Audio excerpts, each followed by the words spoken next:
Hello, everyone. Welcome to Leading with Agility, the show that uses the world around us to explore how leadership can be inspired by agility. I'm your regular host, Arif, although slightly unwell today, and I'm joined by... TK, I'm sorry that you're unwell, Arif, but hopefully we will at least have a great chat. I'm sure we will.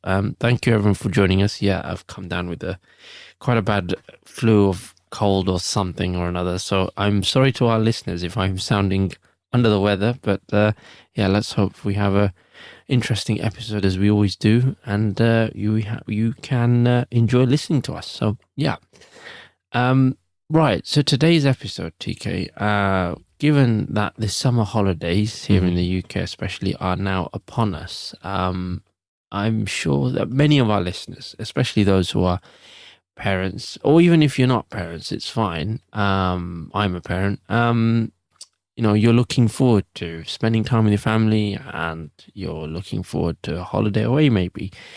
Or you're happy to just make more time with friends and make use of long summer days and that kind of stuff. So all that maybe produces a bit of a challenge for employers about how to help their staff with these competing priorities of work and life, and getting the best use or out of their time, I suppose, isn't it, TK? So, how do we help, or how should organizations help these wonderful employees of theirs be productive at work, but also make use of their time in a way that they can, do all the things they'd love to do, but also be productive?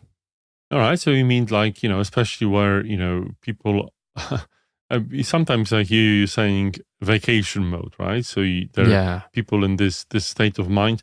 I think it's interesting to see, depending on your organization's seasonal pattern. Now, some organizations are more seasonal than others. I was surprised to see that our small, humble associates gang of people is also quite seasonal in a way that, summer seems to be a bit less, I think, tight. But on the other hand, it's also an opportunity to maybe refocus and do things that normally wouldn't have time for. So I guess times like perhaps, summertime, or, just before Christmas in many countries that predominantly celebrate Christmas, are times that you can possibly focus on slightly different activities. Yeah, no, it's an interesting one. I was reading about an article describing it as the summertime slump. And so the view that all these other competing demands on employees and home pressures, for example, can send employees maybe spiraling out into a slump of some kind. But I can understand that. I mean, summer's the only time of the year where you've got most people taking holidays away, and making use of better weather and being outdoors rather than indoors as much. So all of that going on, there's more activities, more things to do, more things to see. And so there's like this, I suppose, desire for having more flexible working, isn't it, TK? I know we've touched on flexible working before, but maybe that's part of the whole conundrum here. How can employers create a more flexible working environment so that it's okay for employees to go and spend time on all these other activities, but also make time for work? Well, that's a good one, right? And I'll touch on the flexible environment, but I think what's even more important in this case is to understand what kind of an organizational culture, in regards to this particular thing, you want to have as a leader, right? And possibly make sure to reflect that. I remember, personal story time, I was at a company that one of the leaders said, well, it's a day before Christmas. I'm not expecting anything. And, obviously people are maybe going home early, and it's up to me as a leader. And I remember I've learned it to say, dear employee, feel free to knock off early today, because that's the culture of our organization.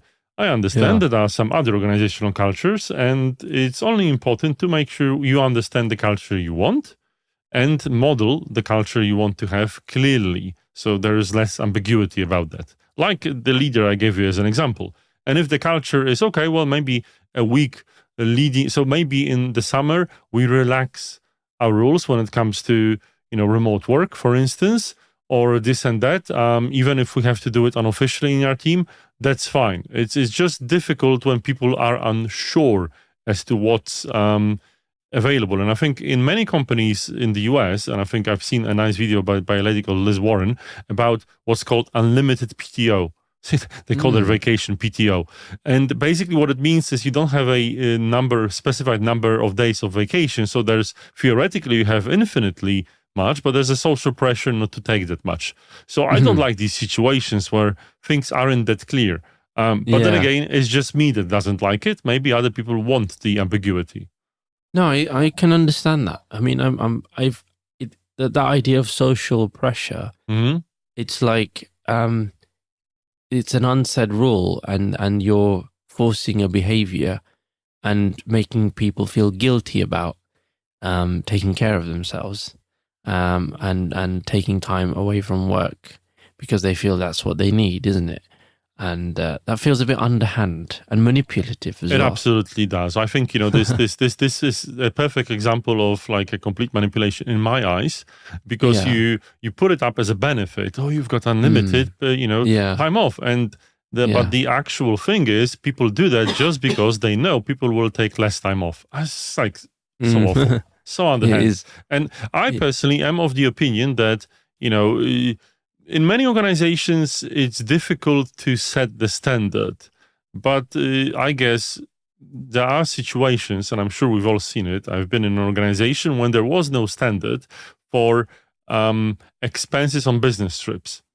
And as they say, we can't have nice things because someone will always come and unfortunately abuse this situation. Someone abused this situation and there were rules. Right? So I think in Poland, where I come from originally, there's a saying that you carry water in a jug until the ear falls off. Or that's an interesting one. That's a very old saying, which is like or I'm sure many cultures have a similar saying. I don't know one in Britain, but I'm sure you can put us in the comment. In many cultures, there's like, you can do certain things until you do too much of them. Yeah, as in there's a limit, right? Yes, there's always a limit, right? Yeah. And at that limit, conversations are starting to be had. And in this case, I just hate this unlimited PTO, which is people know through, studies that the social pressure will just create this atmosphere of you not taking time off. And thus, a standard of a certain amount of days time off, which are, regulated and you're due to have them, is helpful for many people, right? Because you're expected to take that. Yeah. No, that's exactly. It's not nice when it's not clear and you don't know where you stand, right? And then the worst thing is then you take maybe more than what's socially accepted. And you don't know, right? People, and you've got looks. Yeah, people look at you differently or treat you differently, or maybe you get, treated differently by your manager or leaders in your organization because they see you as a different person for so-called abusing the unsaid rule, isn't it? Anyway, unsaid rules, right? Yes. we weren't going to focus on PTO, unlimited PTO, mainly in this episode, but it's a good deviation. Coming back to the topic that we started with this idea of a summer slump. And one of the things that I was reading about was, as you probably know, TK, our listeners are familiar with maybe experiencing it. We've got a cost of living crisis right now, and people struggle with bills and all the rest of that. And when you're, in your holiday period, like we are now, a lot of folks who are parents may be struggling with, finding adequate childcare because the kids are off school. So that means you can't. Well, some employers maybe do allow kids to come to the office. Many don't. So you've got to find you know, a flexible approach to help your staff find access to childcare and all that stuff, good stuff, and make them feel. Essentially, I think what I'm saying is, whoever your employees are, whether it's as I said, parents, not parents, whatever, make them feel comfortable enough that they have access to what they need. So that you avoid a situation where they are heading towards burnout or stress-related, issues, right? And then not being at work, because ultimately it's going to cost you as a business or as an employer if your staff are not available to come to work because they're so stressed out, they're burnt out, or whatever it is. They're working extra, they're working, and they're trying to sort out their home life at the same time. So finding that, I think, flexibility on that point as well. It's not just about the hours that you're working. And you mentioned earlier about, leaving work early or maybe starting a bit later, and that's all great. But it's about the other side of it, which is flexible in terms of understanding that your employees have a range of needs and they all need to be catered for somehow. Otherwise, you're not going to have many employers left. Because they'll find somewhere else, won't they? I agree, Arif, but on the other hand, I think, we need to look at it a bit more broadly, which is, I wouldn't necessarily make this general point and say that you definitely should go a certain way towards the needs of the employees because it's your choice to do so. Let's use Elon Musk in Twitter, previously known as Twitter, as an example. He certainly made some changes and suddenly required much more from his employees, and not everyone stayed around, right? And obviously you could say that it was ridiculous. So he has consciously made this choice. Other people make different choices in their organizations. What I think is important, as again, an agile leader reflects, is reflect on what you want.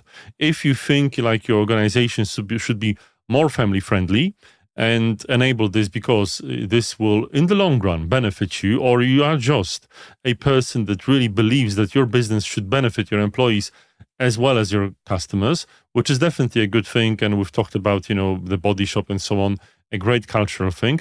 Do it.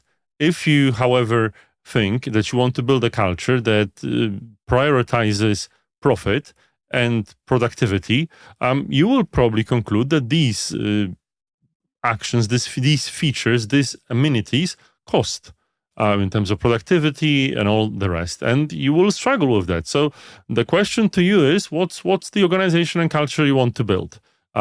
We argue that it's probably best to focus on your employees because essentially they create the value that you're selling, and if you just push too much, I don't think you will succeed. On the other hand, Twitter is still around. Well, called differently. Well, it's around, maybe it's out of necessity or something, but is it adding value to the worldwide discourse? Who knows? You've just sent me a video to watch from Twitter, right? So as an avid user, you know better. I was speaking of that video actually, because it does. There's a link, a slight link there, which is I did, and I sent you a link. Excuse me, I sent you a video of a new. So listeners from the UK already know that obviously we have a brand new government, and they are pressing ahead with their own ideas, as you'd expect them to do. One of which is that they have brought in, and this is actually not very common. Here in the UK system, typically what happens is a member of parliament who gets elected to parliament, if obviously a member of parliament is part of the government, in this case obviously Labour were the winning party, and they have formed a government. And by forming government, they have chosen MPs to fill a number of posts in their government, and that's typically what would happen, right? So you have MPs filling posts. What is not very common is you have also we have the upper house here, which is the House of Lords, and a member of the Lords can become a Minister of State. whether a junior minister or a secretary of state, either way. The most recognized example of that recently was in the previous government. We had David Cameron, or Lord Cameron, who was the foreign secretary. I'm explaining all this just out of context because we have a new minister of prisons and probation who actually is the CEO of Timpson's, which is a well-known high street retailer here in the UK. Well known not because what they do and sell per se. I mean, they're pretty ubiquitous. You'll find them on they provide a great service, Yeah, then you'll find them on nearly any high street in the UK. And they provide shoe repairs, key cutting, and that kind of stuff. But why they're well known is because they have a policy of hiring ex-offenders. They also have a policy of, as Mr. Timpson himself calls it, he says autonomy, as in those who run the stores have full autonomy of how they run the stores. They can decide what they want to do, their hours, what they sell, well, to a degree what they sell and do, but generally speaking, they have quite a lot of autonomy. And he has got a bit of a reputation for his, I suppose, a very human, fresh, dynamic take to running his business. And given his passion about getting ex-offenders into work, this current government felt he was the right person to take on this new role as Secretary of State for Prisons and Probation. So they made him a lord so that he could take this job on. So there we have it. We have him as the new minister. And the video I sent you was his maiden speech in the House of Lords. And it was lovely to hear so much compassion in how he was talking, because he basically described the care that he has, the care he has for his employees. And what he's saying is that by caring for my employees, I hope that they care for me back, or they care back. You know, if I care for them, they'll care back for the organization, for the business, for the work they're doing, and they'll be better employees for it. Absolutely, it only makes sense. Yeah.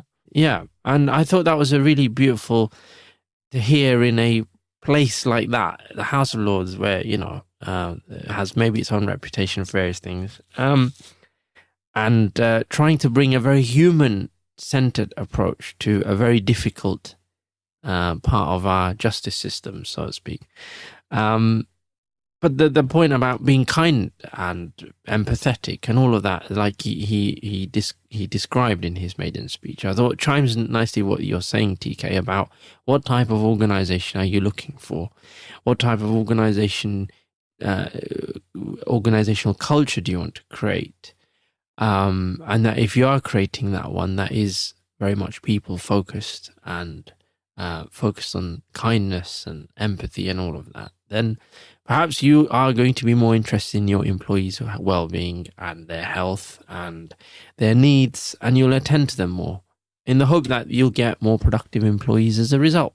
That's quite true, Arif, right? And, you know, we can have a kumbaya moment, but, you know, our show is usually maybe having some tension. So because I think there's more than, and I agree with you, right? Caring is important, but there's different kinds of caring. And I think, you know, it's just important to maybe consider a simple fact that, as you've mentioned yourself, the economic situation in the UK isn't amazing, to say the least. Hopefully it will improve, but, you know, to be seen. One would say that this obviously results in many businesses struggling. And when a business struggles, caring becomes more than just words or letting people off before Christmas. Suddenly, you're faced with a situation that people's livelihoods are at stake, and you are struggling to, you know, make sure that everyone can stay employed and be paid. Now, in the economic hardship situation, which again, as you've mentioned, happens, there's a difficult dilemma that the leader has, right? On one hand, you would say that productivity might help you generate profit, that you need to care for your employees. On the other hand, productivity will and if you drive it too much or even more, will impede on employees' needs. So you might be stuck between a rock and a hard place. Yeah, it's an interesting challenge, isn't it? Well, one that many people face. You mentioned something earlier on about the way I think you described it was where you've got the, you take this approach or you take the other approach, capitalism, profit driven or whatever. Well, you have a choice, right? Yeah, you have a choice, right? So you have this choice, but I think it's actually that choice is made for you. I would say, okay, by nature of the fact that it will boil down to the the demographic of employees you have in your organization. I mean, if you've got an organization where you've got high number of young people, let's say Gen Z, etc. Right? Let's say that's a high I can imagine proportion, such an organization. Okay, right? Then they're gonna have needs that you may not be comfortable with, or they may have perspectives on work that you may not be comfortable with, and on flexible working, all of that. But if those are the type of folks who are your employees, then it's a choice of, do you want to nurture that and grow that and maintain that or not? I think it's also about that. So it's about recognizing the demographics and working alongside that, not against it. I mean, if you've got a lot of parents, it's a chicken and egg situation, right? If you have quite a few parents and you're not offering any flexible working just because you don't want to do that, well, then they'll all leave, and I'm sure they'll, you may not find the same caliber of you employees, or you might find you have to get more. I don't know. I'm just thinking out loud here, TK, that the choice might not be as simple as what you're saying. It's going to be made for you based on the fact that you've got employees in your organization. Well, and someone has employed them, by the way. It's not that they were just popped out of thin air. You've made decisions to hire people, which obviously need to be aligned to the organization you want to build. One would say that, for instance, if you look at fast food chains like McDonald's, they hire young people, right? So this is a good example because, But you're right. They hire young people, but there's also a high turnover in that type by design churn. Actually, churn, turnover, etc. And so that, and the wages are what they are, right? So all of these factors mean you're going to get a certain demographic. So now then because you're going to get a certain demographic, based on how you've structured that business and the type of, working conditions, etc., all of that stuff, then you've got to work with that demographic and support them and maintain that. Otherwise, who are you going to get to work in your, branches? It's an interesting dynamic in our conversation, Arvid, because I actually believe that, it's a chicken and egg situation, right? So you're right that you have to somehow adapt to the people that you have, but on the other hand, I would go further in the egg in terms of you've hired these people or created conditions for these people to be in your organization, right? So which came first is an interesting one, especially for a long-running organization. And another thing that I want to mention, and this is actually quite interesting because we're, I guess, both quite avid advocates of, flexible work. And yet there are many people that aren't. And it's, maybe we should actually invite one of the guests that would happily argue with us for why they, force an RTO or something. Thanks, TK. I think we should take a break. We're a bit running over, but let's take a break and then maybe we can come back to that point. Mm-hmm.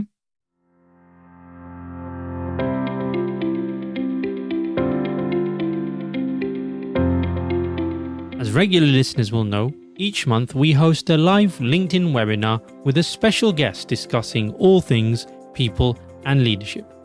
So join us for our next event on Tuesday the 6th of August at 5 p.m. BST to discuss how organizations can develop and grow their future leaders. We'll be joined by Carmen Valverde, an experienced people professional who successfully ran and managed a number of programs at Kraft Heinz. So don't miss this opportunity to learn and discover the benefits of such programs and how you can do something similar at your workplace. See you there.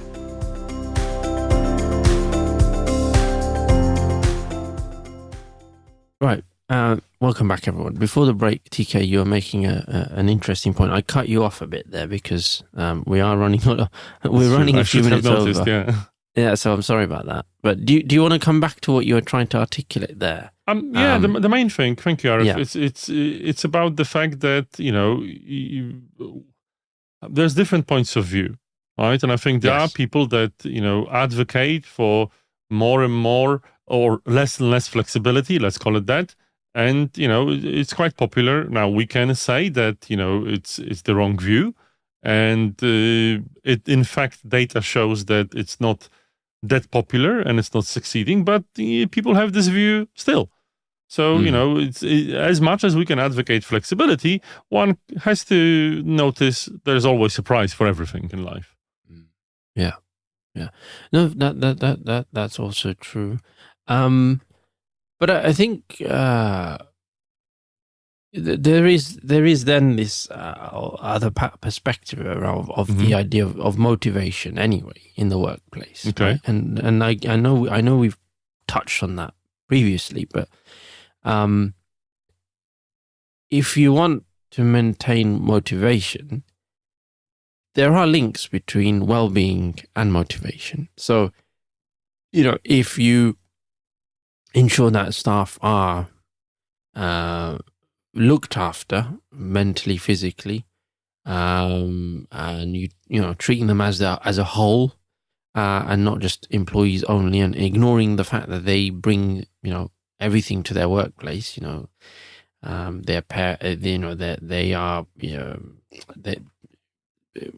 Their family situations and whatever it might be, right? The fact that they're parents or they're not, they have lots of friends outside of work, whatever the situation is, all of that, if you recognize all of that and treat them as whole, then perhaps their well-being will increase or be sufficiently maintained, that they feel engaged at work and more motivated maybe as well. So I think there's that element too, which is, do you want a motivated workforce? I mean, going back to what I said earlier, James Timpson's comments in the House of Lords in his maiden speech. I know I said the word care, but he also he talked about kindness too. And he's a strong believer of that. There is a longer interview of his that I watched with the Channel 4 news anchor, Krishnan Gurumurthy, which he did a while ago. I might put the link to that. I don't know. In the episode notes. And he talked at length about how that was important to him, and this idea of autonomy as well was very important to him, where he doesn't dictate to his shop owners or shop managers how they should do their job, as long as they're selling and making some money. I don't think he said it quite like that, but as long as the company is being profitable, obviously as a whole, and what have you, he just lets them carry on. I'm sure they have to do certain things in terms of maybe the branding or the services they offer. Maybe there's something around that, but he was very adamant that letting the managers decide for themselves was key for retaining really good people. And he also discussed, I remember when I was watching that, he also discussed how hiring is very important. So when they go through their hiring process, they're not just looking for the skills around, customer service and what you might typically expect in a retail setting, but it's the non-typical skills that he's looking at.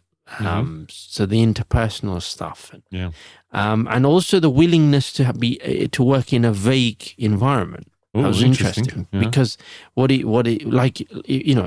you like I said, if autonomy is quite important to him, then those employees need to be comfortable not being told or not being directed as to how they run their stores. Okay, yeah. So that means that you need a certain type of individual, a certain, employee who is comfortable with that. I mean, there are many employees and not many. Some people aren't. Yeah, that's true. Right, they're not comfortable. So he's very adamant that their hiring process is important. Not adamant, sorry. It's very critical to him that their hiring process helps them identify the right type of person, not just from the typical characteristics that you'd expect. So it's quite interesting. Thought I'd share that as well. No, very interesting stuff. Yeah. So altogether, I think the picture I guess I'm painting at is who you hiring, are they the right fit? But more importantly here in this example, it's about, all right, if you're being very people focused and you're trusting people and you're giving them their autonomy to decide how they do their work, etc., you're doing all that good stuff, then you're far more likely to get that increase in motivation engagement, I think, as well. I would agree, Arif, but there's something important I think you've said that we need to maybe talk about, which is what's really important is to make sure that, okay, so what you said is as long as the selling is profitable and so on and so forth, right? Well, I think that's the key bit. I could be wrong, right? I need to let's assume, right? Okay, we can make for argument's sake. So okay. in that case, it's really interesting because, the question is, what's the level of as long as? For some people, that's true. I mean, that is absolutely key, I think. But we don't need to discuss this particular example, but in abstract, for argument's sake, I will say this. For some people, the as long as is quite basic. As long as people's, livelihood can be, fulfilled and so on and so forth, it's we can actually spend and really help our employees because it will benefit us in the long term. In other circumstances, in other cultures, I would imagine, Silicon Valley crazy startuppers, it's all about success and growth as long as isn't as minimal as you would have it at Timpson's, for argument's sake. So this is another interesting thing, right? What's this as long as? What does it mean for you? And when is it that you feel like, okay, yeah, we need to invest in growth and we need to have all this? And when is it that you feel threatened by the basic goals of your organizations aren't being met, and thus you need to do something about it? That's an interesting one that again needs reflection, and you need to understand it as a leader. What is it that you need? Thanks, TK. No, it's a very interesting for us to consider those aspects. So yeah, good points. I think we'll probably pause our episode there today. We've had a good discussion, I think, on various aspects of motivation, engagement, how to help employees in this potential summer slump, as I was reading, catering for their needs, and how you should do that as an employer, and touched on Mr. James Timpson's views on leadership as well, which were quite interesting. As I said, I probably put that link, if I can find it, to his longer interview with Krishnan in the episode notes, and do check that out. It's well worth your time. And also make sure you fix your shoes instead of throwing them out, so you can use the services as do I. No, yes, I do that. Yeah, with this cost of living crisis, repair is the way forward. That is 100% true. That's true, but even without that, just wasting resources of our wonderful planet, exactly. I think is actually quite important. Just a side note. Total side note, yeah, that you weren't expecting that advice in this episode, but there you go. Thanks, TK. But yeah, I think just to bring everything together, I think it's very interesting to think about, like we said, TK, the way you're looking at your employees. Is it because there are choices, or is it because you have certain demographics and you need to think about broader than just, the financials, and also look at, as I said, engagement, well-being, all of that good stuff. Or your mission in life, right? Because Timpson has this mission to help, ex-convicts, and it's really important, and it's great to see. Absolutely, this is why they, made him a lot and got him into government. Yeah. So yeah, a lot to ponder over and a lot to think about. So fascinating. TK, I don't know if you have any summary thoughts before we finish up today. Yeah, Arif, well, we might not always want to record the podcast where you're feeling unwell, but we still had a good conversation. And my other summary thought is, I think it's important to, as you're starting any organization, business, or whatever it is, to understand what you want. What is the kind of the organization you want, right? If your mission in life is to help people, as Timpson does, in a difficult life situation, to give them a second chance, it's a very noble and valid goal and objective, and it's really important to have people like that. And I'm happy they are there. And it's maybe best if you're a leader in an organization that you think, what is it that you want? What is it you want? Indeed. Thank you very much, TK, for your summary thoughts. And thank you to our listeners for joining us today. And have a wonderful rest of your day, whatever you're doing, and whenever you listen to this. And if you haven't already, please do like, subscribe, or follow our podcast on your favorite platform. And we'll see you again on our next episode very soon. Thank you very much. See you later. Bye-bye. Bye.